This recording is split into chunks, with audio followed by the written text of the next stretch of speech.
Gichitwaa Nibi is how we say sacred water. It is our belief as Indigenous people, not only of Turtle Island, that's how we refer to North America, but also of all Indigenous nations around the world. It's been my experience that they also hold water in highest regard. In our first stories, our creation stories of the Medewan Lodge of the people of the Ojibwe Nation, we say the first ever creation was sacred water. Creator God made us with the first thought of unconditional love. And what was created first was Nunziwabo, the water of the universe, the water of the galaxy that exists in the center of this galaxy that we call the Milky Way. It's also in those stars that we look upon in the evening when we look up to the sky and we see those beautiful stars. And when those comets come into our orbit sometimes, they are made of water, and that's why they shine so brightly in the night sky. So that is that Nunziwabo. The next water that was created is Mitewabo.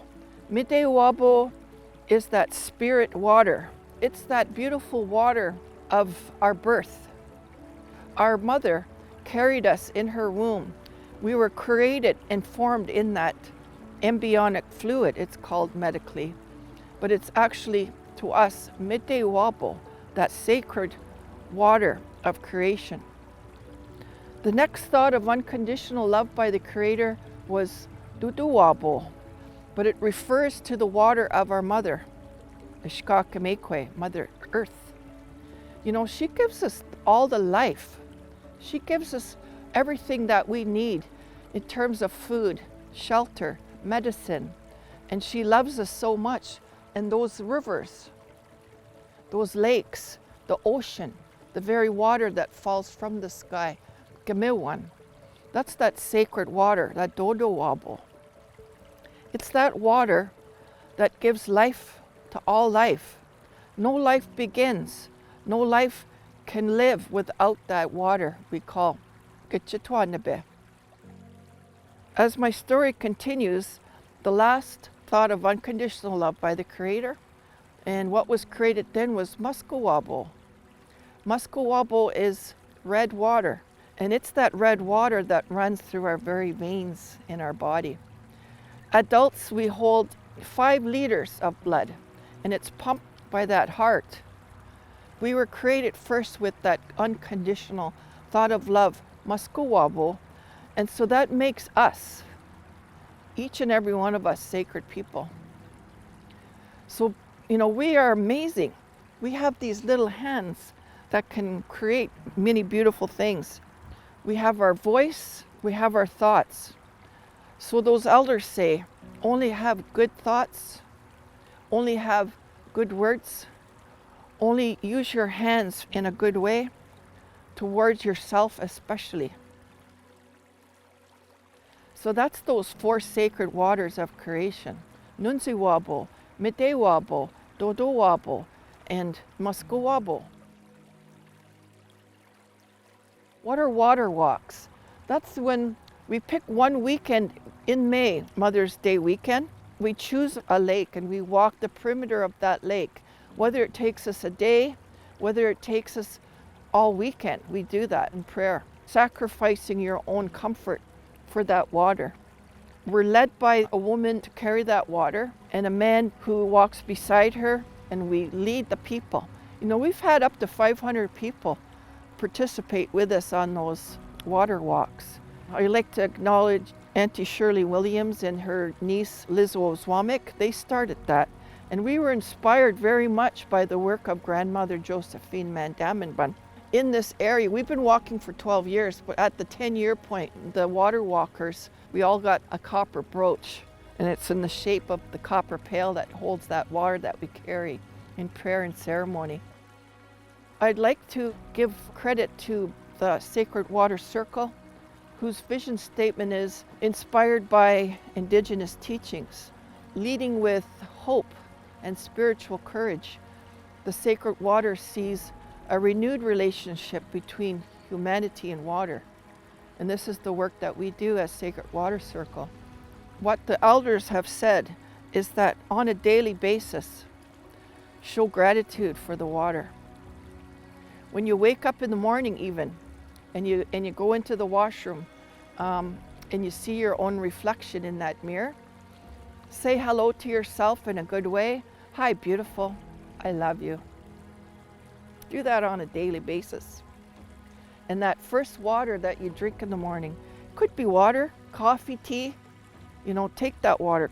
Grandmother Josephine Mandamin is the one that taught us this one. She said, take that water in your left hand, raise it 4 times and say thank you. Miigwech, miigwech, miigwech, miigwech. If you make that part of your everyday practice, you begin to fall in love with water. You begin to fall in love with yourself. So the fact that we as humanity think of that water merely as a commodity to be bought and sold between countries, within the organization, corporations, or even you go to Walmart and you can buy 24 bottles for $2 on sale. Water is more than that. It's more than an element of H2O even. It is the life of all life. So the fact that we actually put raw sewage into the lakes or the rivers, or garbage, chemicals, plastic, we're actually not only poisoning all life, but we are poisoning ourselves. When your children's children will look back at this time, they'll say this was a time of collective insanity. That we would actually, poison the water that brings life to all life. But that is a change of the future. And tomorrow, that hope for the future, that water that we will one day, once again, be able to kneel down at the shoreline of the rivers or the lakes and bring that water to our mouth. It's only been 1 generation in my father's time that he was able to do that. So we can once again bring that good water to us. So our grandchildren's grandchildren will experience that same beautiful experience of drinking water straight from nature, straight from the lakes, straight from the rivers. I did that once myself, only once, and it was so memorable when I did a trip in British Columbia. I could drink water right, it was coming down the mountain. But so as women, we are responsible for that water because we are the creators. We're not creator gods, so to speak, but we give birth. We hold that life in our womb for 9 months, and we give life to the family, to our beautiful children, to the community, to the nation. And it is that creation power that we have as women is why we are the caretakers of the water. So take your responsibility as women, regardless of your nation, for that water, and do that, just that little bit. That little bit is to give thanks for that water on a daily basis. Gichitwaa Nibi, Gichitwaa Nibi, Apchagapane. May you now and forever bring life to all life and all sentient beings, now and forever, onto 7 times 7 generations. That's the message that I leave with those young people. Not to be afraid of tomorrow, not to be concerned that your children's children won't have that beautiful air to breathe and that water to drink. Because I'm telling you that our elders, especially among the Hopi people of Arizona, they shared with us that, we as humans, as humanity, we've chosen that path of peace, of harmony, we've chosen that path that we will bring balance back to the world. And it's you young people of the 7th generation who are going to make that magic happen. And us older people that we'll pray for you, support you, and encourage the work that you do. I'm going to end with the song. It's in Ojibwe, but in English it says, water, I love you. Water, I thank you. Water, I respect you.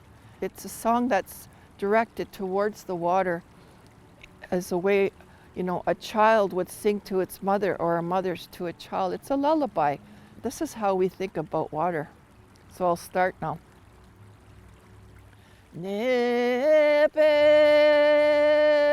kisakego kimi kwachawen nemego gishawen nemego nebe kisakego kimi kwachawen nemego gishawen nemego nebe kisakego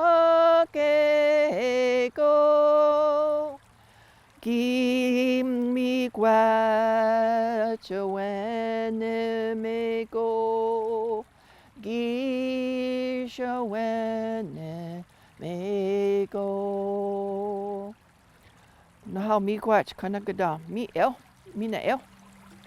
Nahau miigwach.